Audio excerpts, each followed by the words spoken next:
দ্বিতীয় বর্ষের ফাইনাল পরীক্ষার শেষ দিন। এই 15 দিনের মধ্যে তে 2বার হোস্টেল থেকে ইউজিনের কাছে গিয়ে থেকে এসেছে। জাঙ্গুকের সাথেও 2-3বার ফোনে কথা হয়েছে তের। যদিও জাঙ্গুক প্রথমবার থেকে ফোন করলে পরে 2বার তে নিজে থেকেই জাঙ্গুককে ফোন করে। বিভিন্ন অজুহাতে জাঙ্গুককে তে ফোন করেছে। সে কেন এমনটা করেছে সে নিজেও জানে না। জাঙ্গুক ফোন না দেওয়াতেও তের ভীষণ রাগ হয়েছিল। যাই হোক, আজও তে ভেবেছে তারই শেষ পরীক্ষার পর কিছুদিন গিয়ে থেকে আসবে তার মামুনির কাছে। পরে আর হয়তো তার মামুনির কাছে গিয়ে থেকে আসার অত সময় পাবে না তে। এই তো কিছুদিন আগে একটা কোম্পানিতে পার্ট টাইম জবের জন্য ইন্টারভিউতে অ্যাপ্লাই করেছে তে। 2 দিন পর তাকে ইন্টারভিউ দিতে যেতে হবে। এইসব ভাবতে ভাবতে তে কলেজে এসে পড়ে। কলেজে আসতে জিমিন তাকে দৌড়ে এসে বলে, এই তে, তোর আসতে তো দেরি হলো কেন? আমি কতক্ষণ ধরে অপেক্ষা করছি তোর। সরি রে, আসলে ঘুম থেকে উঠতে একটু দেরি হয়ে গেছে। কাল সারা রাত জেগে পড়াশোনা করেছি তো তাই। ও তাই বল। আচ্ছা এখন চল, তাড়াতাড়ি পরীক্ষা শুরু হয়ে যাবে আর একটু পরে। চল। এরপর তারা পরীক্ষার হলে ঢুকে পড়ে। আসলে এই 15 দিনে তে আর জিমিনের বন্ধুত্বটা হয়ে গেছে। তে বুঝতে পেরেছে সব মানুষ এক নয়। জিমিন সবসময় তে না চাইলেও তেকে হেল্প করেছে। তের কোনো অসুবিধা হলে তেকে এসে সাহায্য করেছে। এভাবেই আস্তে আস্তে ধীরে ধীরে তাদের বন্ধুত্বটা হয়ে যায়। এখন তেও জিমিন আর সুগার ব্যাপারটা জানে। একদিন জিমিনই সবটা নিজে থেকে তেকে খুলে বলে, আর তেও তাদের সম্পর্কটাকে সাপোর্ট করে। কি হয়েছে, জিমিন সুগার থেকে 1 বছরের বড়। ভালোবাসা যে কোনো সময় যে কোনো মানুষের সাথে হতে পারে। শুধু ভালোবাসার মানুষ থেকে মূল্য দেওয়া আর ভালোবাসাটা সত্যি হওয়া দরকার। জিমিনও তের ব্যাপারে সবকিছু জানে, শুধু জাঙ্গুকের ব্যাপারটা ছাড়া। তারপর তাদের পরীক্ষা শেষ হতেই তে আর সুগা জিমিনকে বিদায় জানিয়ে বাড়িতে চলে আসে। তেকে দেখে ইউজন খুব খুশি হয়ে যায়। হাসি ঠাট্টা মজায় তে আর ইউজনের সারাটা বিকাল খুব ভালোই কাটে। তারপর রাত 10টায় জাঙ্গুক বাসায় ফিরে আসে। জাঙ্গুক বাসায় এসে তেকে দেখতে পেয়ে মনে মনে বেশ খুশি হয়। তারপর তে নিজে থেকে এসে জাঙ্গুককে জিজ্ঞেস করে, ভালো আছেন? আলহামদুলিল্লাহ ভালো আছি, আপনি? আমিও ভালো আছি। আপনার আসতে এত লেট হলো যে? এমনি। আপনি বলুন আপনার পরীক্ষা কেমন হয়েছে? হ্যাঁ, মোটামুটি ভালোই হয়েছে। ও আচ্ছা। এর মধ্যে ইউজন তেকে ডাকে। তে তখন ইউজনের কাছে দৌড়ে চলে যায়। জাঙ্গুকও তার রুমে ফ্রেশ হতে চলে যায়। এই 15 দিনের মধ্যে জাঙ্গুক আর তের সম্পর্কটা আগের থেকে একটু স্বাভাবিক হয়েছে। জাঙ্গুক ভেবেছিল তে যদি তার থেকে দূরে চলে যায় তাহলে তাদের মধ্যে দূরত্বটা আরো বাড়বে, কিন্তু তার উল্টোটা হতে দেখে জাঙ্গুক মনে মনে বেশ খুশি হয়। বিশেষ করে তের ফোন দিয়ে খোঁজ নেওয়াটা, সেটা যেই কারণেই হোক না কেন। এভাবেই দেখতে দেখতে 2 দিন কেটে যায়। এই 2 দিনে তে আর জাঙ্গুকের মধ্যে হালকা পাতলা কথা হয়েছে। তে এই 2 দিনে এটাও খেয়াল করেছে যে জাঙ্গুক ইদানিং দেরি করে বাসায় ফিরে। মানে আগে কাজ থেকে 8টার মধ্যে বাসায় ফিরে আসতো, আর এখন রাত 10টার দিকে বাড়িতে ফিরে। জাঙ্গুককে জিজ্ঞেস করলে বলে এমনি বা কাজ ছিল। তের এতে মন খারাপ হলেও সে কিছু বলে না। কি বা বলবে, তার তো কিছু বলার থাকার কথা নয়। আজ তে আবার হোস্টেলে চলে যাবেন। সুগার আজ কোচিং থাকায় জাঙ্গুক বলেছে তেকে সে আজ দিয়ে আসবে। এতে তে বেশ খুশি হয়। তারপর তারা রিক্সা করে রওনা দেয় হোস্টেলের উদ্দেশ্যে। কথা যেতে যেতে জাঙ্গুক থেকে খেয়াল করে ফুচকা স্টলে তাকিয়ে থাকতে। তাই জাঙ্গুক থেকে জিজ্ঞেস করে, আমার না ফুচকা খেতে ইচ্ছে করছে, আপনি কি ফুচকা খান? তে ফুচকা স্টলে তাকিয়ে ছিল বলে জাঙ্গুক তার নিজের কথা বলে, না আমি কখনো খাইনি, কিন্তু সবাইকে দেখি খেতে, তাই মনে হয় ভালোই হবে, চলুন গিয়ে খেয়ে আসি। তারপর তারা 2 জন ফুচকা স্টলে যায় ফুচকা খেতে।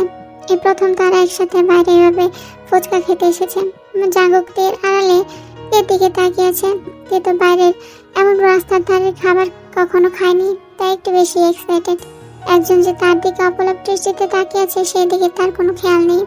তারপর ফুচকা আসতেই তারা ফুচকা খেতে শুরু করে। তে প্রথমে একটু থুতু করলেও জাঙ্গুকের ইশারায় সে একটা ফুচকা মুখে দেয়। তে ফুচকাটা খেয়েই জাঙ্গুককে অনেক এক্সাইটেড ভাবে বলে, ওয়াও জাঙ্গুক, এটা অনেক মজার, আমি আরেক প্লেট খাবো প্লিজ। তাই আপনার এত ভালো লেগেছে? এটা সত্যি অনেক ভালো লেগেছে আমার। তারপর তে আর কিছু না বলে ফুচকা খেতে শুরু করে। আর অন্যদিকে জাঙ্গুক মনে মনে ভাবে, মিস্তে, আপনি যে বেশি এক্সাইটেডমেন্টে আমার নাম ধরে রেখে ফেলেছেন, এটা মনে হয় আপনি বুঝতেই পারেননি, কিন্তু আমি অনেক বেশি খুশি হয়েছি। সেটা আপনার অজান্তে হোক না কেন, একবার তো আমার নাম ধরে ডাকলেন। তারপর তার ফুচকা খেয়ে দিয়ে তার হোস্টেলে আর জাঙ্গুক তার অফিসে চলে যায়। আজ 11টায় তের ইন্টারভিউ। তাই তে হোস্টেলে এসে রেডি হয়ে বেরিয়ে পড়ে তার জবের উদ্দেশ্যে। তারপর ব্রিগেড কোম্পানিতে পৌঁছায়। এরপর তের ইন্টারভিউ ভালোভাবেই হয়ে যায়। তখন থেকে সেই অফিসের বস বলে, তে তুমি চাইলে আজ থেকে জয়েন করতে পারো। তুমি যেহেতু পার্ট টাইম জবের জন্য এসেছো, তাই তোমাকে আমার একজন বিশ্বস্ত কর্মচারী অ্যাসিস্ট্যান্ট হতে হবে। সে আমার খুব কাছের, সে জানে না আমি তার জন্য অ্যাসিস্ট্যান্ট ঠিক করেছি। নো প্রবলেম স্যার, আপনি যা বলবেন আমি তার অ্যাসিস্ট্যান্ট হতেই রাজি। গুড। আর হ্যাঁ, সে যখন তোমাকে চলে যেতে বলবে, কাজ শেষ হলে তুমি তখন চলে যেতে পারো। তাকে হেল্প করাটাই শুধু তোমার কাজ। Okay sir, no problem. তারপর অফিসের বস সেই ব্যক্তিটিকে ফোন করে ডাকেন। May I come in sir? Yes Jungkook, come in. জি বলুন স্যার। জাঙ্গুক, এই হলো তোমার অ্যাসিস্ট্যান্ট মিস কিম তেওং। এই কথা শুনে জাঙ্গুক যেন 1 মিনিটের জন্য অন্য পৃথিবীতে চলে যায়। জাঙ্গুক এতক্ষণ থেকে খেয়াল করেনি। তো তখন জাঙ্গুকের নাম শুনতেই আকাশ থেকে যেন পড়ে, তার এমন মনে হয়। দুজন দুজনের দিকে অবাক দৃষ্টিতে তাকিয়ে আছে। তখন তাদের বস বুগাম বলে, আরে জাঙ্গুক কাটতে, তোমরা কি দুজন দুজনকে আগে থেকে চিনতে নাকি? তখন বুগামের এমন কথায় তাদের হুঁশ ফিরে আসেন। আর জাঙ্গুক বলে, না স্যার, আমরা কাউকে চিনি না, কিন্তু আপনি যে বললেন উনি আমার অ্যাসিস্ট্যান্ট, আমি তো এই কোম্পানির সাধারণ একটা কর্মচারী মাত্র। হ্যাঁ জাঙ্গুক, আমি জানি, কিন্তু তুমি সবার থেকে আলাদা আমার কাছে। তুমি এই কোম্পানির জন্য অনেক কিছু করেছো, ইদানিং তুমি আবার ওভারটাইমও করছো। তাই ভাবলাম তোমার জন্য একটা অ্যাসিস্ট্যান্ট রাখার কথা। তুমি না করতে পারবে না। কিন্তু স্যার। আর কোনো কিন্তু নয় জাঙ্গুক, তুমি এখন তোমার অ্যাসিস্ট্যান্টকে নিয়ে সব বুঝিয়ে দাও। আমি তেওংকে সব বুঝিয়ে দিয়েছি। তখন জাঙ্গুক আর কিছু না বলে কেবিন থেকে বেরিয়ে আসে। জাঙ্গুক কাটতে কেবিন থেকে বেরিয়ে আসতে বুগাম একজনকে কল করে বলে, অল ডান ডুড, তুমি নিশ্চিন্তে থাকো, সব কাজ হয়ে গেছে। থ্যাংক ইউ বুগাম, তুই যে আমার কত বড় উপকার করলে তুই নিজেও জানিস না। আরে বেটা, থ্যাংক ইউ বলার কি আছে, তোর মেয়ে তো আমারও মেয়ে নাকি। এভাবেই দুই বন্ধু কথা বলতে থাকে। আসলে নামজনদের খোঁজ খবর আলাদাভাবে রাখতো। আর জাঙ্গুক যে তার বন্ধুর কোম্পানিতে চাকরি করে সেটাও নামজন জানতো। তাই নামজন আর বুগাম মিলে তেকুকে এক করার জন্য এমন প্ল্যান করে। নামজন তার মেয়ের জেদ সম্পর্কে আগে থেকে অবগত। তে যে চাকরি করতে চাইবে সেটাও সে জানতো। তাই নামজন বুগামকে দিয়ে তার অফিসে চাকরির ব্যবস্থা করে, যাতে তেকুক একসাথে থাকতে পারে। অন্যদিকে জাঙ্গুক আর তে তাদের ডেস্কের উপর বসে আছেন। কেউ কারোর সাথে কথা বলছে না। তে ভাবছে, এটা কি হলো, আমাকে ওনার অফিসে জবের জন্য আসতে হলো, তাও আবার ওনার অ্যাসিস্ট্যান্ট হিসেবে। আর অন্যদিকে জাঙ্গুক মনে মনে বলছে, তে এখানে জবের জন্য এসেছে, কিন্তু কেন? আমি তো একটু আগে ওনাকে হোস্টেল দিয়ে আসলাম। কই, তখন তো উনি এই ব্যাপারে আমার কিছু বললেন না। তাহলে কি ওনার আরো টাকার প্রয়োজন? আমি কি ওনার খেয়াল রাখতে পারছি না? হতে পারে ওনার আরো টাকা লাগবে, বড় লোকের মেয়ে, তাই না? এই ভেবে জাঙ্গুকের এই প্রথম তের উপর অভিমান হয়। তবুও সে নিজেকে সামলে নিয়ে তেকে বলে, মিস তেওং, আমি আপনাকে কিছু জিজ্ঞেস করবো না যে কেন আপনি এখানে জবের জন্য এসেছেন। আপনার নিজের স্বাধীনতা ইচ্ছে দুটোই আছে, শুধু একবার আমাকে বলতে পারতেন। মিস্টার জিয়ন, প্লিজ আমায় ভুল বুঝবেন না। আমি কেন এখানে এসেছি সেটা তো আমি আপনাকে বলতে পারবো না, কিন্তু এটা ভাবতে পারেন আমি আপনাকে ছোট করার জন্য এখানে আসিনি। আর আপনি যেন এই কথাটা না ভাবেন, তাই আমি আপনাকে এই ব্যাপারে কিছু বলিনি। আপনি এখানে জব করেন জানতে পারলে আমি এখানে কখনোই আসতাম না। তের এমন কথা শুনে জাঙ্গুকের অভিমানগুলো যেন এক মুহূর্তে হাওয়া মিলিয়ে যায়। না তেওং, আমি কিছু মনে করিনি, আপনি এমনটা মনে করবেন না, শুধু একটু জানালেই হতো। কিন্তু আপনার ক্লাসগুলো তো মিস করবেন। না, সমস্যা হবে না, আমার এক ফ্রেন্ডের থেকে নোটসগুলো নিয়ে নেব, আর এখান থেকে গিয়ে বাকি ক্লাসগুলো করব।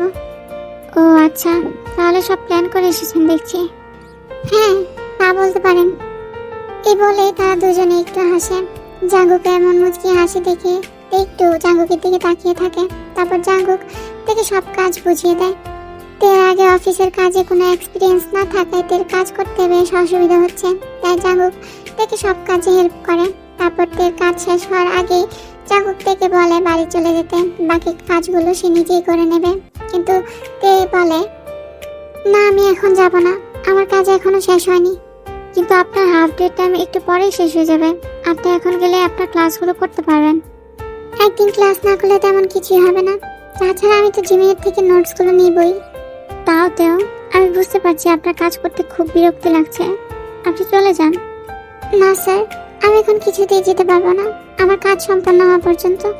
বিরক্তি লাগলেও এটা আমার কাজ, এটা আমাকে কমপ্লিট করতেই হবে। আপনার জায়গায় যদি অন্য কেউ থাকতো, সে কি আমার এখন চলে যাওয়ার কথা বলতো?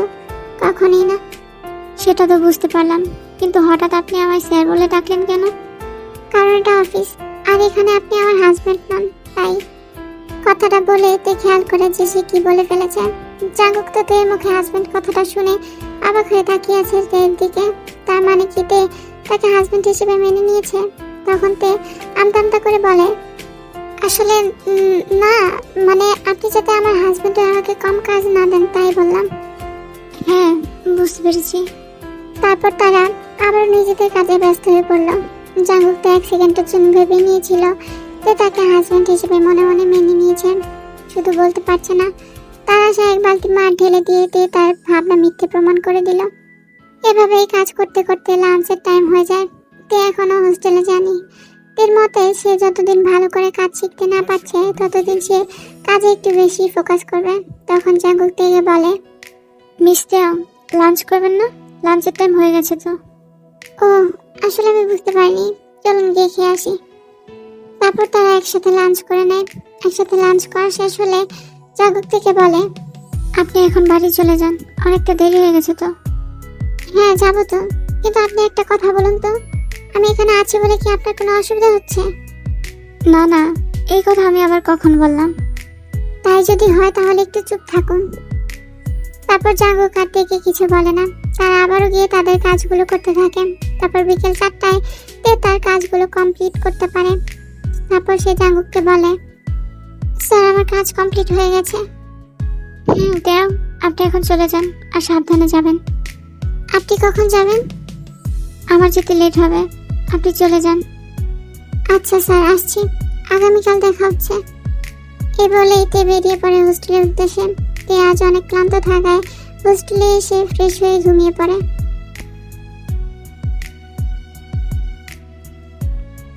Good morning sir. ওহ তে, আপনি এসে পড়েছেন, গুড মর্নিং। তারপর জাঙ্গুক তেকে তার কাজগুলো বুঝিয়ে দেয়। তেও সেই কাজগুলো করতে থাকে। তখনই তাদের বস বুগাম তাদেরকে কেবিনে ডেকে পাঠায়। তখন জাঙ্গুক আর তে একসাথে বুগামের কেবিনে নক করে আর ভেতরে যায়। তখন বুগাম তাদেরকে বলে, কেমন আছো তোমরা? আর তে, তোমার কাজ কেমন চলছে? ভালো স্যার। তাহলে তো ভালো। আর যে জন্য তোমাদেরকে আমি এখানে ডেকেছি, জাঙ্গু কাটতে, তোমাদের কিছুদিনের জন্য দেগুতে যেতে হবে একটা প্রজেক্টের জন্য। আমি জানিতে তুমি এখানে পার্ট টাইম জব করো, কিন্তু তুমি যেহেতু জাঙ্গুকের অ্যাসিস্ট্যান্ট, তাই তোমার যাওয়াটা দায়িত্ব। আর আমি ওখানে জাঙ্গুককে একা পাঠাতে পারবো না, আর না অন্য কাউকে পাঠাতে পারবো। জানোই তো জাঙ্গুক আমার একজন বিশ্বস্ত কর্মচারী।